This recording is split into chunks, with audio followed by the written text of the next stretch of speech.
Welcome to our channel. నేను Yagnamurthy. Comedian Prithviraj కంటే కూడా 30 ఇయర్స్ ఇన్ ఇండస్ట్రీ పృథ్వీరాజ్ అంటే ఎక్కువ మందికి అర్థమవుతుంది. సో ఆ డైలాగ్ తోటి అతను ఎంత పాపులర్ అయ్యారో మనందరికీ తెలిసిందే. సో అనేక సినిమాల్లో కమెడియన్గా, కామెడీ విలన్గా, అలాగే పాజిటివ్ రోల్స్లో కూడా అతను మెప్పించారు. ఒకానొక టైంలో బ్రహ్మానందం గారు ఎంత బిజీగా ఉండేవాళ్ళో అంత బిజీ అయ్యారు. సో తర్వాత కాలంలో ఆయన రాజకీయాల్లో చేరారు. తర్వాత ఎస్విబిసి ఛానల్ చైర్మన్ అయ్యారు. అక్కడి నుంచి మళ్ళీ కొన్ని ఆరోపణలతోటి ఆ పదవి నుంచి దిగిపోయారు. తర్వాత జరిగినటువంటి పరిణామాల్లో ఆయన ఆ పార్టీని వైఎస్ఆర్సీపీని వీడారు. తర్వాత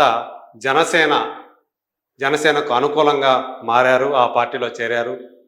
సో గత ఎన్నికల్లో జనసేన తరపున ప్రచారం చేశారు. సో అలా ఆ పార్టీకి అనుయాయుడిగా ఉంటూ వస్తున్నటువంటి పృథ్వీరాజ్ 2 రోజుల క్రితం లైలా అనే సినిమా ప్రీ రిలీజ్ ఈవెంట్లో రాజకీయ అంశాలను ప్రస్తావించి ఒక పెద్ద దుమారాన్ని లేవదీశారు. సాధారణంగా ఆయన ఈ మధ్యకాలంలో అంటే జనసేనలో చేరిన తర్వాత వైసీపీని ఎండగడుతూ వస్తున్న విషయం మన అందరికీ తెలిసిందే సందర్భం వచ్చినప్పుడల్లా. ఇప్పుడు కూడా లైలా ఈవెంట్ని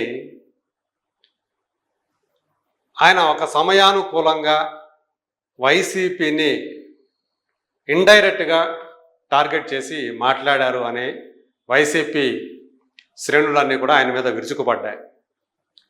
అందులో ఆయన నేను సినిమాలో మేకల సత్తిగా చేస్తున్నప్పుడు ఆ సినిమా మధ్యలో మేకలు ఉన్నాయని లెక్కేస్తే సరిగ్గా 150 వచ్చాయి. అలాగే సినిమా చివరికి వచ్చేటప్పటికి ఎన్ని మేకలు ఉన్నాయని చూస్తే 11 వచ్చాయి.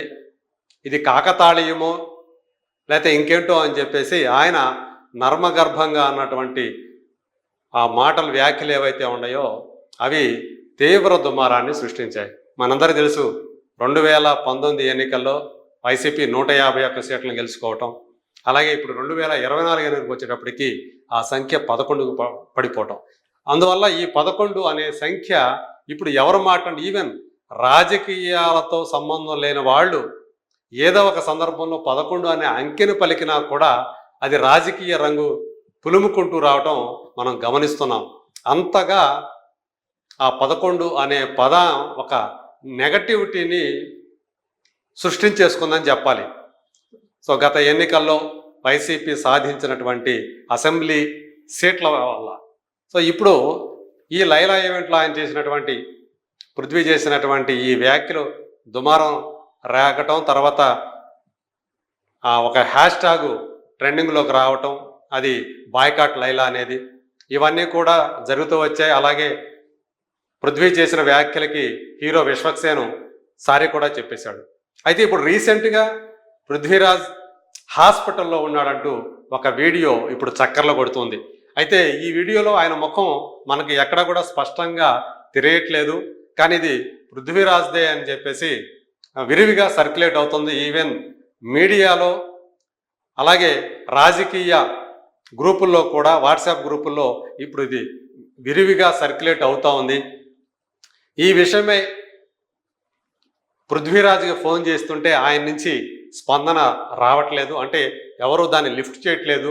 మరి దాన్ని బట్టి ఇది మరి పృథ్వీరాజా కాదా అనేది ఇంకా మనకు స్పష్టత రావాల్సింది. ప్రస్తుతానికైతే ఇది పృథ్వీరాజ్ అన్నట్లుగానే అందరూ కూడా, ఈవెన్ మెయిన్ స్ట్రీమ్ మీడియా కూడా ఇది పృథ్వీరాజ్కి సంబంధించినటువంటి వీడియో అన్నట్టుగానే సర్క్యులేట్ చేస్తున్నారు. ఇందులో హైబీబీ తోటి ఆయన ఒక ప్రైవేట్ హాస్పిటల్లో చేరినట్లుగా కూడా ఈ వీడియోని సర్క్యులేట్ చేస్తున్నారు. అయితే ఎవరు ఈ వీడియోని వదిలేరనేది కూడా ఇంకా మనకైతే తెలియట్లేదు. బట్ మరి ఆయన రూపం అది చూసినప్పుడు ఇది కొంచెం సందేహాలు కలుగుతూ ఉన్నాయి, ఈయన పృథ్వీయా కాదనే విషయం. మొత్తానికైతే ప్రస్తుతం ఆయన అంటే లైలాలో ఆ ఈవెంట్లో తాను చేసినటువంటి వ్యాఖ్యల తదుపరి వచ్చినటువంటి పరిణామాలు ఏవైతే ఉన్నాయో వైసీపీ శ్రేణులన్నీ కూడా తనను టార్గెట్ చేయడంతో ఆయన ఒక్కసారిగా ఆయన బీపీ పెరిగిపోయింది, అస్వస్థకు గురయ్యారు, అందుకనే హాస్పిటల్లో చేరారు అంటూ ఒక ప్రచారం ఇప్పుడు చాలా జోరుగా ఈ వీడియోతో పాటు సర్క్యులేట్ అవుతూ ఉంది. అంటే దీనికి సంబంధించినటువంటి నిజాలు ఏమిటి, ఆయన ఏ హాస్పిటల్లో చేరారు నిజంగా, అది ఆయనకి సంబంధించిన, ఎందుకంటే ఆయన బాడీ చూస్తేనేమో కొంచెం వేరేగా అనిపిస్తూ ఉంది, కానీ మనకు పక్క నుంచి చూస్తుంటే ఆయనకి ఎదురికి ఆయనకి ఆ బియర్డ్ ఉంది, గడ్డం ఉంది, కాబట్టి ఆయన లుక్కి అన్నట్టుగా కూడా ఒక పక్క అనుకోవాల్సి వస్తూ ఉంది.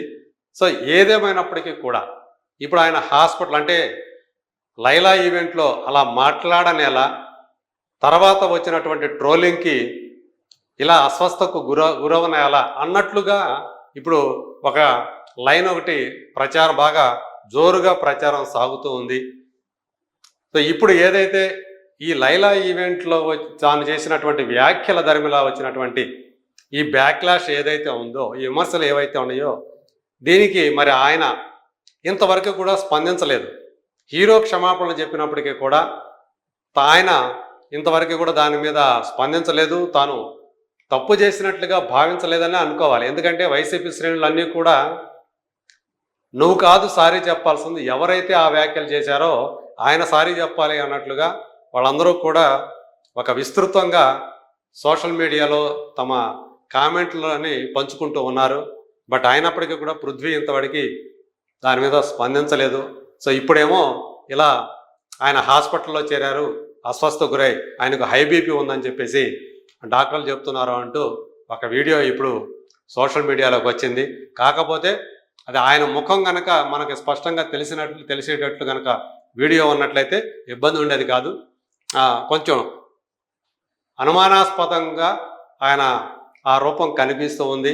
సో మొత్తానికి ఏదేమైనప్పటికీ కూడా దీన్ని అంటే పృథ్వీ తాను చేసినటువంటి వ్యాఖ్యలకి ఇప్పుడు హాస్పిటల్ పాలవాల్సి వచ్చింది.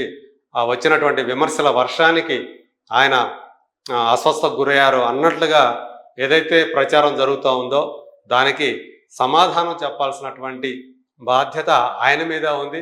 మరి ఆయన దీనికి స్పందిస్తారా లేదా, ఆయన ఆరోగ్య స్థితి ఏంటి అనేది కూడా ఇంకా మనకి వివరాలు అందాల్సి ఉంది. ప్రాథమికంగా మాత్రం ఆయన హై బీపీ తోటి హాస్పిటల్లో చేరారు అని మాత్రమే ఇప్పుడు మనకి తెలుస్తూ ఉంది. సో మిగతా వివరాలని అతి త్వరలోనే దానికి సంబంధించినటువంటి అప్డేట్ని మళ్ళీ మనం పంచుకుందాము.